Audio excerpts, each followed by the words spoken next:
Behind the perfect smiles on social media and the glamorous moments on red carpets, Ayesha and Steph Curry faced a crisis that almost destroyed everything they had built together. For the first time, Ayesha breaks her silence about the darkest moments of their marriage, moments that no one imagined existed. What you are about to hear will completely change the way you see this couple that the whole world admires. Prepare yourself for a revelation that will touch your soul and perhaps save your own relationship. The December morning in Oakland was shrouded in a dense fog that seemed to mirror the emotional weight that Ayesha had been carrying for months. Sitting in her kitchen, watching the city through the panoramic window, she absent-mindedly stirred a cup of chamomile tea that had long since gone cold. Her hands trembled slightly, not from the Californian cold, but from the anticipation of what she was about to reveal to the world. I always thought that if you loved someone enough, that would be all you needed, Ayesha began, her voice breaking slightly as she adjusted the discreet camera positioned on the kitchen island. But I discovered the hard way that love, by itself, sometimes isn't enough. Sometimes, love needs to be accompanied by presence, by communication, by conscious effort every single day. The kitchen around her was a carefully constructed sanctuary, immaculate white walls decorated with lush green plants, copper utensils hanging artistically above the central island, and the persistent aroma of cinnamon and vanilla that always permeated the environment. Photographs of the children in golden frames smiled from the shelves, while recipe books organized by color created a comforting rainbow. It was here that she found peace, where she created not just recipes, but family memories. But at that moment, even her favorite refuge couldn't calm the inner storm that consumed her. Steph came home at 2 a.m. last night, she continued, her voice gaining strength with each word. Once again. And I was awake, as I always am, pretending to sleep when I heard the garage door close, the familiar sound of keys being placed on the entrance table, his footsteps trying to be silent in the hallway. He tried to be careful. I know he tried. But after 13 years of marriage, you know every sound that person makes, every sigh, every movement.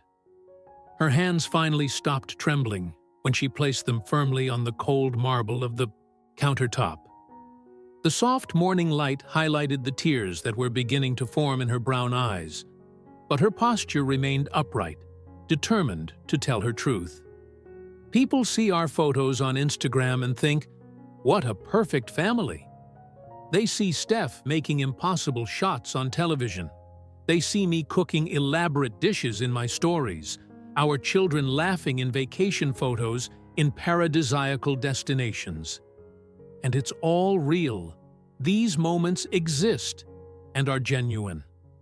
But what they don't see are the weeks we spend as polite strangers in the same house, passing each other in the hallways like roommates who share expenses. The flashback was inevitable, bringing with it an avalanche of emotions that she had tried to suppress. She vividly remembered that March night in 2019, when everything truly began to fall apart.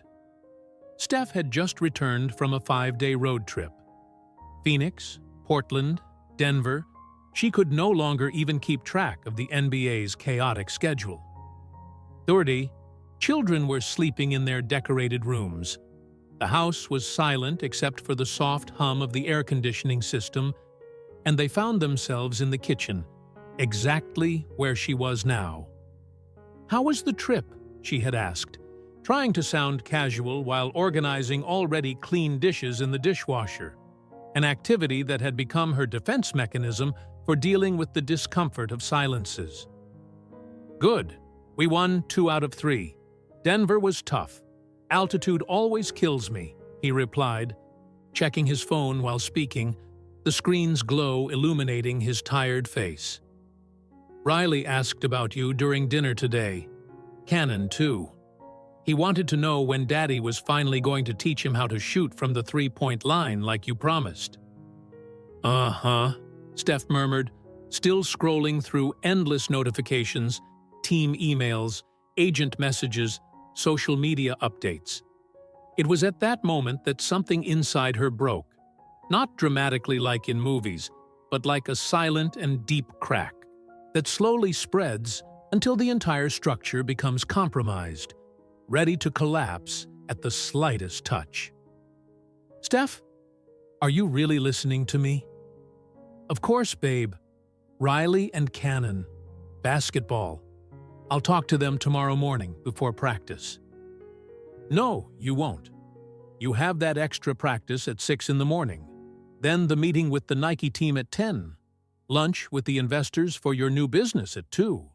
And tonight, we have the charity dinner for the foundation that you forgot to tell me about until yesterday." He finally looked up from his phone, and she saw there an exhaustion that mirrored her own. The fatigue of two people who were trying so hard to keep all the balls in the air that they had forgotten why they started juggling in the first place. "Ayesha, I know it's been difficult lately, but it's the season. You know how it is. After the playoffs, things will calm down." "No," she interrupted, her voice firmer than expected, surprising them both. "It's not just the season, Steph. It's always something. It's the regular season, it's the playoffs, it's the off-season, but you have commitments with the national team, it's promotional events, it's business opportunities, it's mandatory appearances. When exactly will it be about us? About our family? About this marriage?"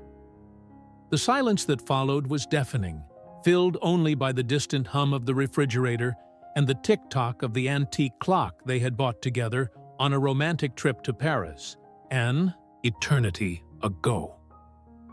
Steph placed his phone on the counter with a dull sound and, for the first time in weeks, really looked at her. Not a distracted look while his mind processed other responsibilities, but a true look, direct, as if he were really seeing her for the first time, in a long time. "I feel invisible, Steph," she continued, the words flowing out in a stream she could no longer control, as if a dam had burst. "I feel like I lost Ayesha Alexander somewhere along the way and became just Mrs. Steph Curry. I became an accessory to your life, the wife who's always smiling in photos, the mother who takes care of everything at home so you can shine out there. And I started to resent it, and to resent you for it, even knowing it's not entirely your fault." The tears she had held back for months finally began to stream down her face. "When was the last time you asked me about my dreams, Steph? About what I want to do with my life besides being your wife and mother to your children? When was the last time we talked about something that wasn't family logistics or your career?" Steph opened his mouth to respond, but closed it again, realizing he didn't have an answer. Returning to the present, Ayesha took a deep breath before continuing her revelation to the camera, carefully wiping away the tears that had formed as she relived that painful night. "That night, I spoke a truth that had been suffocating me inside for years. And you know what was scariest? Steph was silent for so long that I thought maybe he had fallen asleep standing up. But when I finally looked into his eyes, I saw something that scared me more than any argument could. He looked relieved, as if someone had finally spoken aloud the elephant in the room that we were both seeing but pretending didn't exist. The morning light was gradually changing, the sun's rays beginning to penetrate through the fog, creating dancing golden patterns on the polished surface of the countertop. But even the natural brightness couldn't disguise the raw and vulnerable pain in her expression. "That was the night our marriage almost ended," she admitted, her voice a whisper laden with emotional weight. But it was also the night we decided to truly fight for it for the first time in years. Not just exist in the same space, not just fulfill our roles as husband and wife, but really fight to rediscover why we fell in love, and if there was still something there worth saving. 3 weeks after that transformative conversation in the kitchen, Ayesha found herself sitting in a discreet artisanal cafe in San Francisco's Mission District, far from the curious stares and camera phones that would instantly recognize her in Oakland or anywhere near the Oracle Arena. The winter rain drummed softly on the large windows, creating a natural veil of privacy, while she nervously twisted the wedding ring that seemed heavier each day. After that night, things became strangely courteous, she admitted, looking directly at the camera with raw honesty. We didn't fight anymore. In fact, we barely talked about anything substantive. It was as if we were afraid that any real word, any genuine emotion, could be the last straw that would make everything collapse completely. Steph tried to come home earlier when possible. I tried to be more understanding and patient, but it was all so forced and artificial that it physically hurt. She paused, taking a sip of the cappuccino she had ordered more to have. Something to do with her hands than for pleasure, remembering a specific moment that had broken her inside in a way she didn't know was possible. A week later, we had to go to a charity event. You know, those glamorous events where everyone expects to see the golden couple of the Golden State Warriors, where our presence is worth thousands of dollars in donations just for our image. I spent 2 hours getting ready, choosing the perfect dress that wasn't too flashy or too simple, practicing my smile in the bathroom mirror until my face hurt. And when we got there, the flashback transported her back to that night that became a landmark in her memory. The ballroom at the St. Regis Hotel was absolutely radiant, with hundreds of people in gala attire that cost more than cars, all wanting to take photos with the couple that represented modern American success. Ayesha remembered perfectly the sensation of the navy blue silk dress against her skin, the weight of the borrowed diamonds in her ears, the expensive perfume that Steph had given her as a Christmas gift the previous year, details that should have made her feel glamorous but only increased the feeling of wearing a costume. "Smile, honey," Steph had murmured discreetly in her ear while they posed for yet another professional photo, his warm hand on her back. "Just a few more photos, and we can leave early." But it wasn't just a few. It was hundreds. Flash after blinding flash, forced smile after forced smile that made her facial muscles protest, repetitive superficial conversations about recipes and basketball, about how wonderful it was to be married to a world-class athlete, about how she managed to have it all, being a mother, businesswoman, and wife of a superstar. That night, an elegant woman approached me in the ladies' room, Ayesha continued, her voice becoming lower and more reflective. She was touching up her lipstick and said casually, "You're so lucky. You two are literally the perfect couple. I wish my husband looked at me the way Steph looks at you." And I almost laughed out loud right there, because Steph hadn't really looked at me. I mean, truly seen and looked at me as a person, in weeks. The irony was cruel and cutting. There was a woman envying something that no longer existed, admiring a connection that had become public theater. After the event, they returned home in a tense silence that seemed to occupy all the space in the car. The children were sleeping when they arrived. The babysitter had left, and they found themselves once again in the kitchen, their involuntary emotional battlefield. "How do you manage to do it so easily?" she had asked, carefully removing the expensive earrings and placing them in the jewelry tray on the counter. "Do what, exactly?" "Pretend," Smile for the cameras as if we were the happiest couple in the world. Act as if we were completely in love. Answer questions about our perfect marriage when you can barely have a real conversations. With me at home. Steph loosened his Italian tie and turned to her. And for the first time that night, she saw through the public facade to the exhausted man underneath. I'm not pretending, Ayesha. I really love you. I love our family more than anything in this world. But you don't love me enough to be truly present, she replied, her voice breaking. You love me as a romantic idea, like the Ayesha you met when you were 21 and the world was simpler, not like the complex and real woman I've become. You love the version of me that exists in your memories, not the person standing in front of you right now.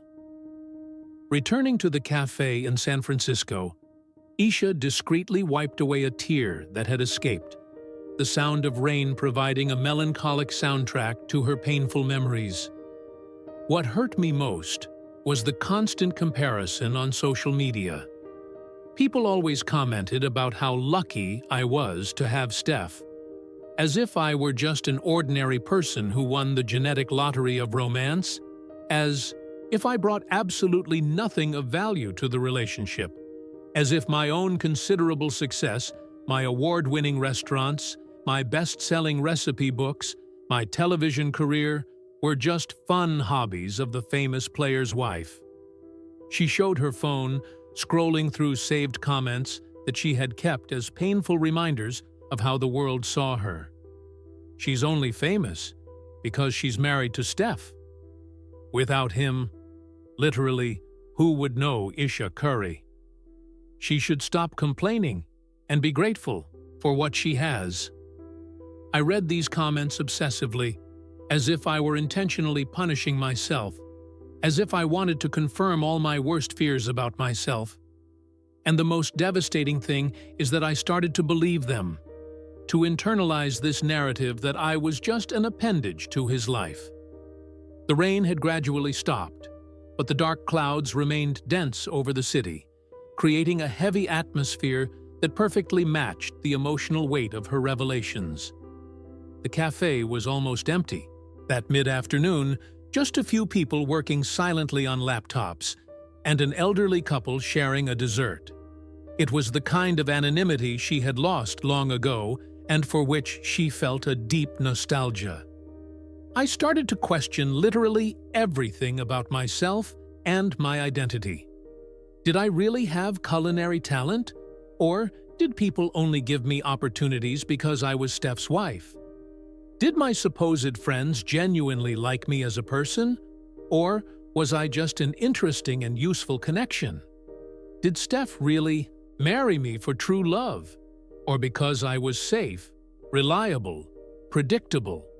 The kind of woman who wouldn't cause scandals or complicate his public image? These corrosive insecurities began to consume not just her sleepless nights, but also her days. She remembered staying awake until 3 in the morning, obsessively scrolling through the social media of other athletes' wives, mercilessly comparing their bodies, their homes, their seemingly perfect families, their seemingly more glamorous careers. She began to question every decision she made, every word she said in public, every appearance, every outfit, every facial expression. One particularly difficult morning, I was preparing an elaborate breakfast for the children.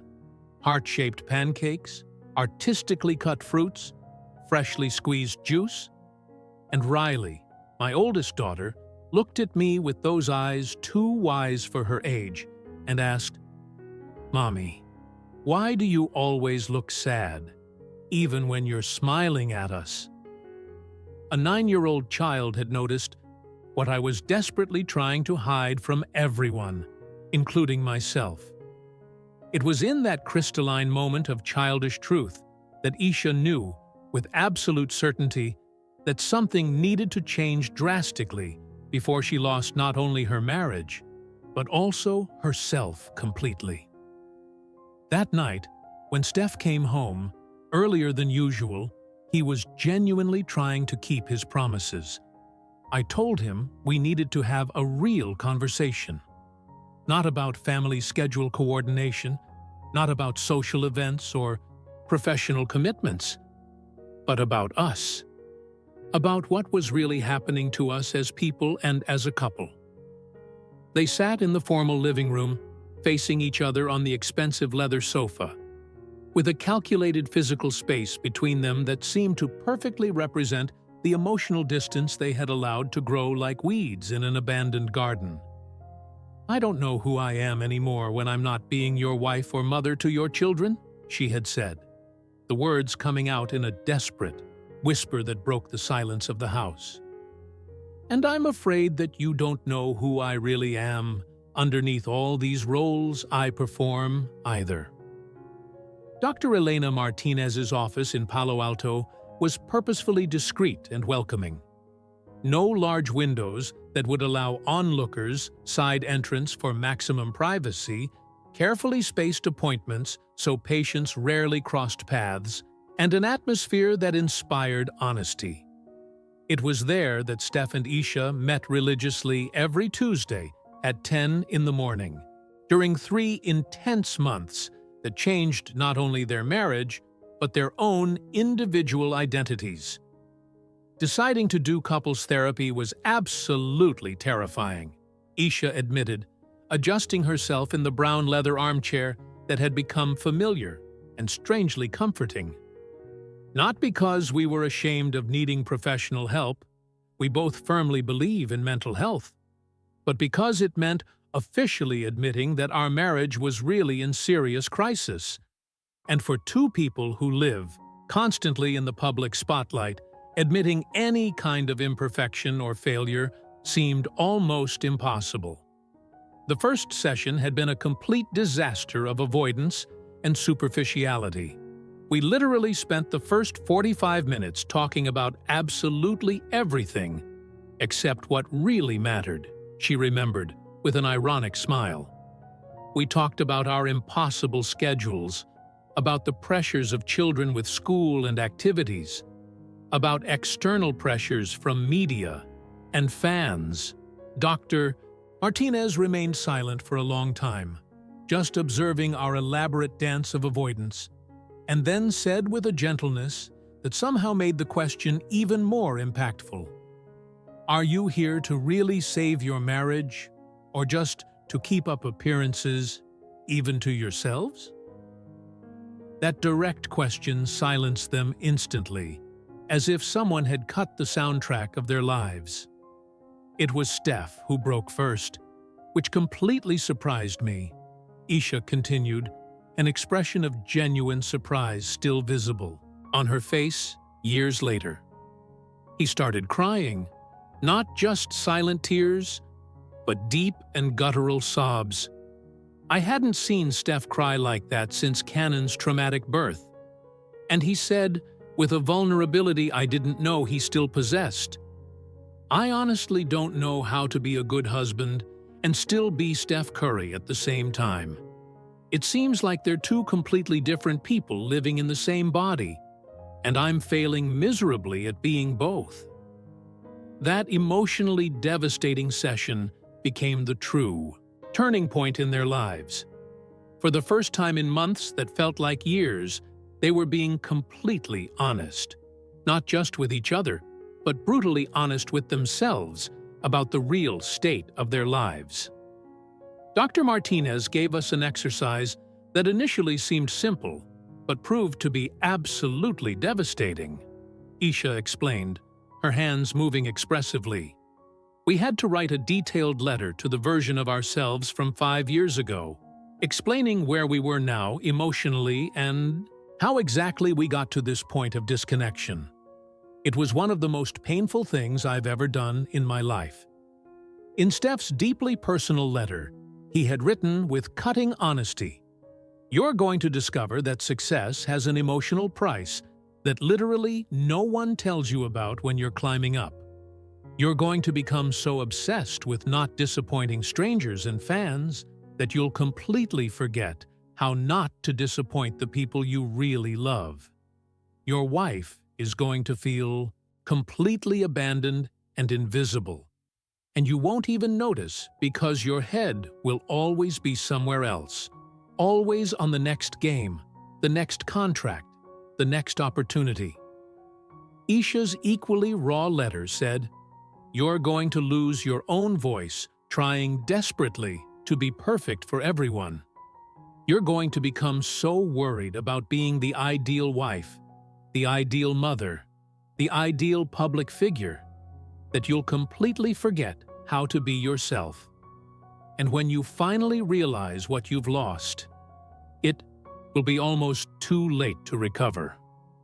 Reading these letters aloud in the office was one of the most emotionally intense experiences we've ever had, Ayesha said, her voice trembling with the memory. But it was also incredibly liberating, in a way I didn't expect. We were finally talking about genuinely real and deep things, not just scratching the surface of our problems. The following sessions courageously delved into issues they had carefully avoided for years, as if they were emotional minefields. Dr. Martinez asked an apparently simple question that left us completely speechless. When was the last time we had a conversation about something that wasn't family logistics or work? We sat in embarrassing silence for 5 full minutes, desperately trying to remember. Ayesha laughed sadly. 5 full minutes, in a therapy office, trying to remember when was the last time we talked about our dreams, our deepest fears, our hopes for the future, anything that really mattered. The most emotionally impactful sessions happened in the 6th week, when they were beginning to make real progress. Dr. Martinez asked each of us to describe the other as if we were talking to a complete stranger who had never met us. Steph described me, and I literally didn't recognize myself in his description. It was as if he were talking about someone he had briefly met at a party long ago, not about the woman he shares a bed with for more than a decade. Steph had said, choosing his words carefully, "Ayesha is absolutely incredible with the children. A professionally talented cook, extremely organized and efficient, always takes care of all the details of our domestic life, so I can focus on basketball. She is reliable and stable." Reliable. Ayesha repeated the word as if it were physically bitter in her mouth. That was the main word he used to describe me after 13 years of marriage. Reliable. Like a well-maintained car or a quality appliance. Not passionate, not funny, not intelligent, not sexy, not fascinating. Reliable and stable. When it was her turn to describe Steph, she realized with horror that she was also essentially describing a stranger. Steph is incredibly dedicated to his work, a tireless worker, extremely professionally successful, a good financial provider for our family. He is frequently absent and emotionally distant. We had become effectively sophisticated roommates who shared parental responsibilities, a substantial bank account, and an address, she admitted with painful honesty. Nothing more substantial than that. It was after that revealing session that they had their first genuinely honest conversation in years, driving back home in heavy silence until Steph, impulsively, stopped the car in a common Starbucks parking lot. "We're going to get divorced, aren't we?" he had asked abruptly, his hands still firmly gripping the steering wheel as if it were an anchor. Ayesha vividly remembered the sensation of pure panic that invaded her at that moment, not because he had mentioned divorce as a possibility, but because her first instinctive reaction wasn't an emphatic no, but rather a terrified maybe. "I honestly don't know," she had responded with an honesty that surprised them both. "I don't know if we're still fundamentally the same people who fell madly in love 15 years ago. I don't know if we still have something real and substantial to save, or if we're just desperately trying to maintain something. that has already died naturally. They sat in that car for 2 complete hours, talking with more depth and vulnerability than they had talked in years. They talked about how fame had gradually changed their perspectives and priorities, about how constant external pressures had become more important and urgent than their internal connection, about how they had slowly stopped genuinely trying for each other. It was absolutely terrifying, Ayesha admitted, but it was also the first time in many months that I felt genuinely hopeful, because we were finally being completely real and honest with each other, without filters or performances. In the next session, they made a courageous decision that would change everything forever. We decided to take a temporary break from marriage, she revealed. Not an official legal separation, but Steph went to stay at our vacation house in Lake Tahoe for 2 complete weeks, and I stayed in Oakland with the children. We desperately needed physical and emotional space to discover who we were as individuals before discovering if we could still be a functional couple. 6 months after that life-changing decision, Ayesha was standing in the spacious kitchen of her new house in Atherton, carefully preparing dinner while Steph patiently helped Cannon with a particularly challenging math lesson at the adjacent dining room table. The soft, golden light of the Californian late afternoon filtered through the large windows, creating a warm and welcoming atmosphere that seemed to perfectly symbolize the profound transformation they had lived as a family. The 2 weeks we spent apart were simultaneously the most difficult and most necessary of our entire lives, Ayesha began, cutting fresh vegetables with precise and relaxed movements that demonstrated how she had recovered her inner peace. For the first time in literally years, I had to discover and rediscover who Ayesha was as an individual person, not as Steph's wife, not as the children's devoted mother, not as a public figure, just Ayesha. During those transformative 2 weeks of solitude, she had done simple things she hadn't done in years. She woke up following only her own natural circadian rhythm, without consulting anyone else's busy schedule but her own.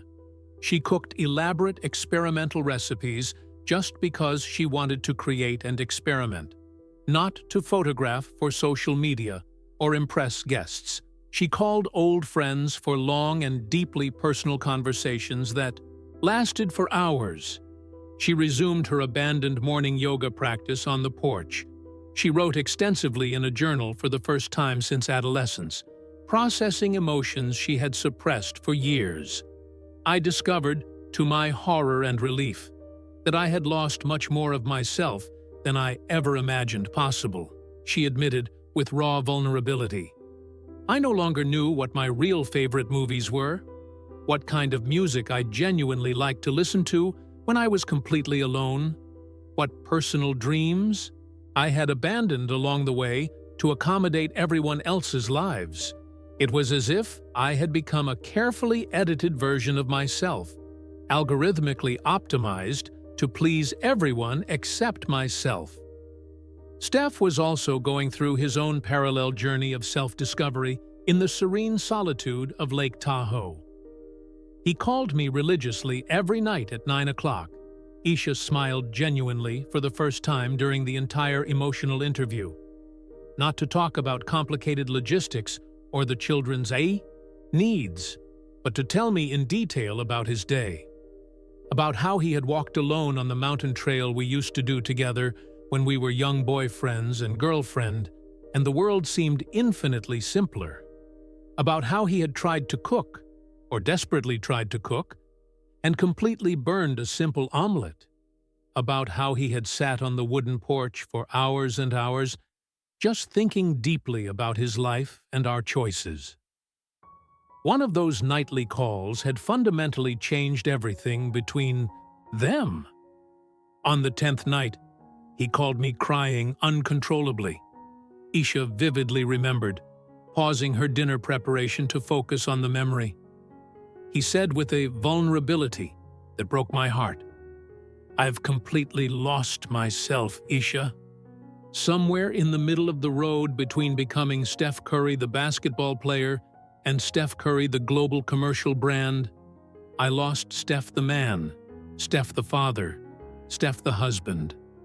And if you can no longer love me as a real person, I completely understand, because I don't even know who I really am underneath all these expectations anymore. It was in that emotionally charged nighttime conversation that she realized a fundamental truth. They were both deeply lost, but for the first time in years, they were lost together, sharing the same vulnerability.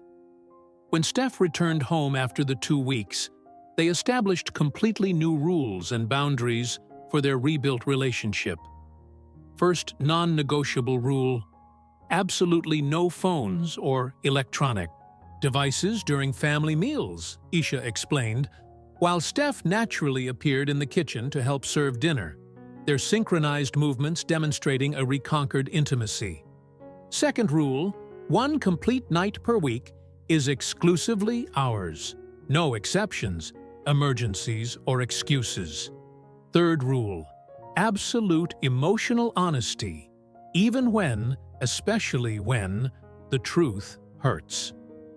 The fourth rule, Steph added, wrapping Ayesha around the waist with a naturalness that had been absent for a long time, is that we completely stopped trying to be the perfect couple for the public and committed to being the real, imperfect, and authentic couple for ourselves. These fundamental changes were not easy to implement consistently. There was significant resistance from various directions, Ayesha honestly admitted. Worried agents, confused sponsor representatives, even some well-intentioned family members questioned our radical new priorities. When Steph began deliberately refusing lucrative events to stay home with us, some people in the industry didn't understand the logic. When I began being much more selective about public appearances to genuinely focus on my own professional and personal growth, there were veiled criticisms about ingratitude. But they remained absolutely firm in their new convictions. One of the most transformative and healing things was literally going back to dating, Steph said, still hugging his wife while she finished dinner.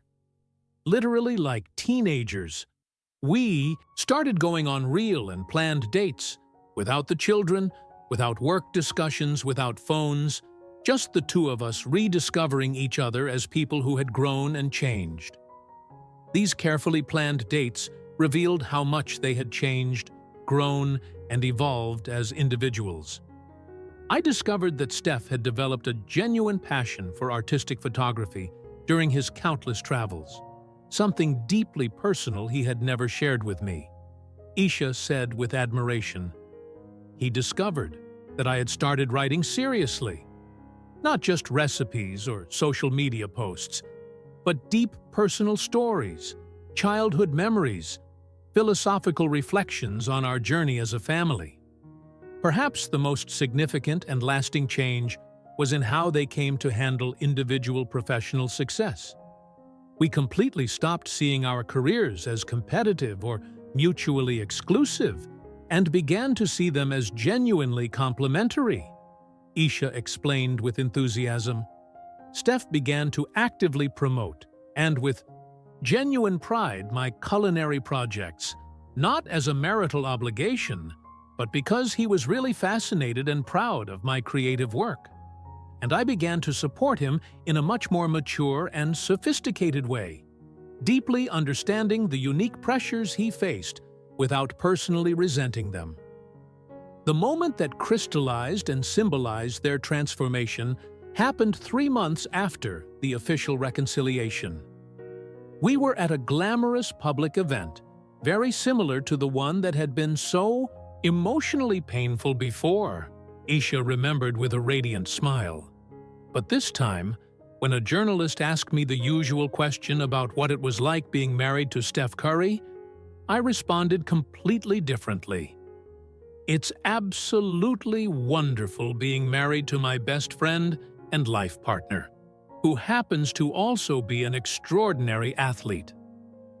And when they asked me about balancing career and family, Steph added, his eyes shining, I honestly said that my greatest accomplishment in life wasn't the championships or records, but having built a family that loves me for the imperfect man I am, not for the titles I've won or the public image I project.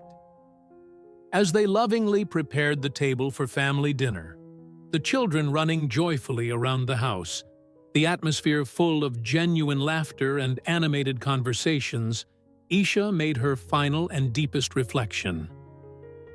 Our marital crisis was paradoxically the best thing that could have happened to us as people and as a family, she said, watching Steph naturally playing with Cannon while Riley helped organize the napkins, because it brutally forced us to confront painful truths we were desperately avoiding. It forced us to grow individually before we could grow together again. Now, when people see our family photos and comment that we're the perfect couple, Steph smiled with earned wisdom, we know they're technically right, not because we don't have problems or conflicts, but because we finally learned to face them, together with honesty and courage. Real perfection, Ayesha concluded, watching her family gathered around the table, is not and never was the absence of conflicts or difficulties. It's the constant presence of genuine love, courageous honesty, and unwavering commitment to grow together, especially mainly when, it's incredibly difficult. The camera captured one last perfect moment. The entire family sitting around the dinner table without a single phone in sight, talking animatedly and laughing genuinely, being exactly what they were. Not a perfect family for Instagram, but a real, authentic family, struggling and growing together, one challenging and rewarding day at a time. If you're going through deep difficulties in your relationship, know that it's not necessarily the end of the story. Sometimes, the most painful crises are disguised invitations to grow in ways we never imagined possible. Sometimes, almost losing something precious is exactly what teaches us its true, inestimable value. And sometimes, being completely vulnerable is the most courageous and transformative act we can do for love.